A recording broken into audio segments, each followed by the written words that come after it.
सभी को जय श्री कृष्ण, जय श्री लक्ष्मीनारायण, जय सनातन धर्म। पिछले वीडियो में हमने रक्षाबंधन के विज्ञान को समझा और जाना कि रक्षाबंधन हम क्यों मनाते हैं। और आज हम बात करेंगे कि रक्षाबंधन में मुहूर्त का कितना महत्व है और ये जानेंगे कि जो आज सभी जगह भद्रा का उल्लेख हो रहा है उसमें कितना तथ्य है, और अगर है तो क्या भद्रा काल में हमें राखी नहीं बांधनी चाहिए या उसके उपाय क्या शास्त्रों में दिए हुए हैं। तो सबसे पहले बात करेंगे मुहूर्त की। ये मुहूर्त क्या होते हैं और ये किस लिए होते हैं। तो इसे समझने के लिए पहले हमें ज्योतिष को समझना होगा। वैसे तो ज्योतिष विशाल है, उसे समझना थोड़ा कठिन है, लेकिन फिर भी हम यहाँ संक्षिप्त में जानने का प्रयास करेंगे। तो मुहूर्त का अर्थ होता है ऐसा काल या ऐसा समय जो शुभ क्रियाओं के या कार्यों के योग्य हो, या फिर ऐसा काल या समय जिसमें कर्म करने से आपको शुभ परिणाम प्राप्त होता हो, उसे मुहूर्त कहते हैं। अब ये काम कैसे करता है, तो इसके दृष्टांत हमें महाभारत और अन्य शास्त्रों में मिलते हैं। अब इसे हम एक श्लोक के माध्यम से समझेंगे, जो है ग्रहधीनां जगत सर्व ग्रहधीनाः नरावराः कालज्ञानं ग्रहाधीन ग्रहाः कर्म फल प्रदाः। अर्थात ये संपूर्ण जगत ग्रहों के अधीन है, सर्वजन ग्रहों के अधीन है, काल तत्व का ज्ञान भी ग्रहों के अधीन है और ग्रह ही कर्म के फल देने वाले हैं। तो शास्त्रों के इस श्लोक के अनुसार सार को समझे तो कोई फर्क नहीं पड़ता आप देव हो या दानव हो, आपके पक्ष में धर्म है या अधर्म है, परंतु जब समय की बात आती है तो सब इसके आगे नतमस्तक हो जाते हैं। इसका अर्थ है समय के आगे किसी की नहीं चलती है। तो संहिताओं के अनुसार इस काल यानी कि समय के 5 अंग बताए गए हैं, जो है वर्ष, मास, दिन, लग्न और मुहूर्त। इनकी शक्ति क्रमशः बढ़ती रहती है।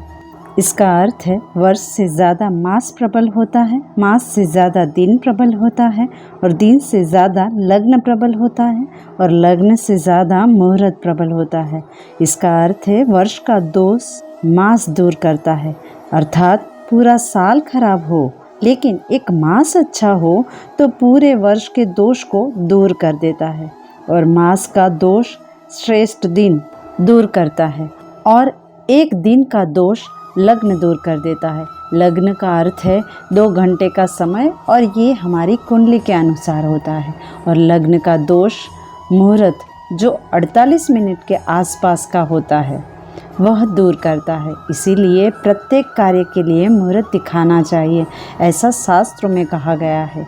हमारे शास्त्र में प्रत्येक कार्य के लिए कौन सा मुहूर्त पसंद करना चाहिए उसका विस्तार पूर्वक वर्णन मिलता है।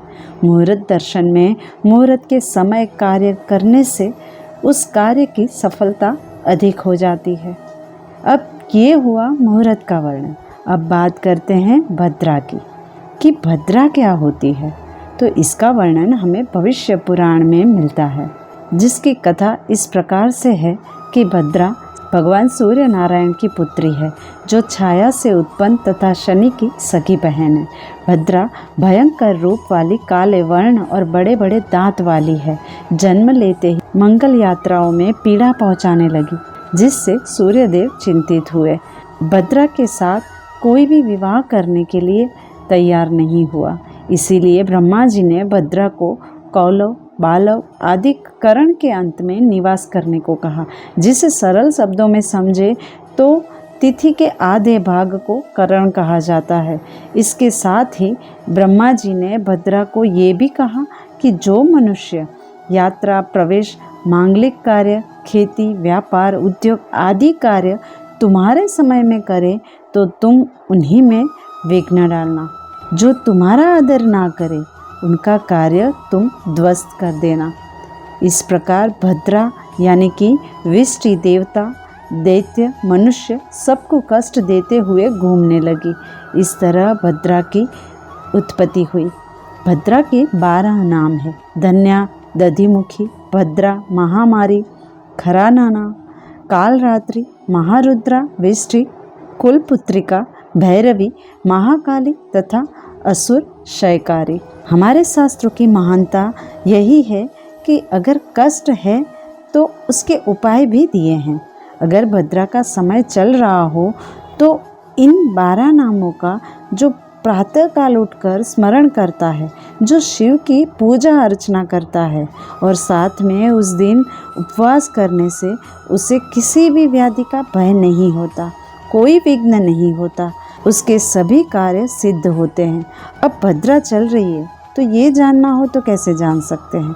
तो इसके लिए चंद्र का गोचर जिस भी राशि में हो और साथ में विष्टिकरण हो तभी ये नियम लागू होगा। तो जब चंद्रमा कर्क, सिंह, कुंभ, मीन राशि में हो तो पृथ्वी लोक पर भद्रा का वास रहता है। जब चंद्रमा मेष, वृषभ, मिथुन या वृश्चिक राशि में हो तो स्वर्ग लोक में भद्रा का वास रहता है। और जब चंद्रमा कन्या, तुला, धनु, मकर राशि में हो तो पाताल लोक में भद्रा का वास रहता है। तो इस प्रकार से भद्रा के समय को हम जान सकते हैं। तो ये हुआ भद्रा का वर्णन। तो अब हमने मुहूर्त और भद्रा दोनों को समझ लिया कि यह कैसे कार्य करते हैं। तो अब हम हमारे रक्षाबंधन को समझते हैं। जिस प्रकार मुहूर्त से हमने समझा कि अगर साल अच्छा ना हो तो मास को देखें, मास अच्छा ना हो तो दिन को देखें, दिन अच्छा ना हो तो लग्न को देखें और लग्न भी अच्छा ना हो तो मुहूर्त को देखें। लेकिन हम सभी को पता है रक्षाबंधन श्रावण मास की पूर्णिमा को आती है। अब जो मास भगवान शिव को इतना प्रिय हो वह मास में कैसे कोई दोष हो सकता है? उसमें भी श्रावण मास की पूर्णिमा हो तो उस दिन में कैसे दोष हो सकता है भला? यह सोचने वाली बात नहीं है क्या? तो क्या फिर हमें पूर्णिमा के समय मुहूर्त देखने की ज़रूरत है क्या? जैसे कि हमने पिछले वीडियो में जाना कि रक्षाबंधन तो रक्षा का त्यौहार है जो एक दूसरे के भाव के साथ जुड़ा है और हमारे शास्त्रों में अपने भाव का अधिक महत्व है। कोई भी शुभ कार्य सच्चे भाव के साथ किया जाए तो उसमें सफलता मिलती ही है। और अब बात करते हैं भद्रा की।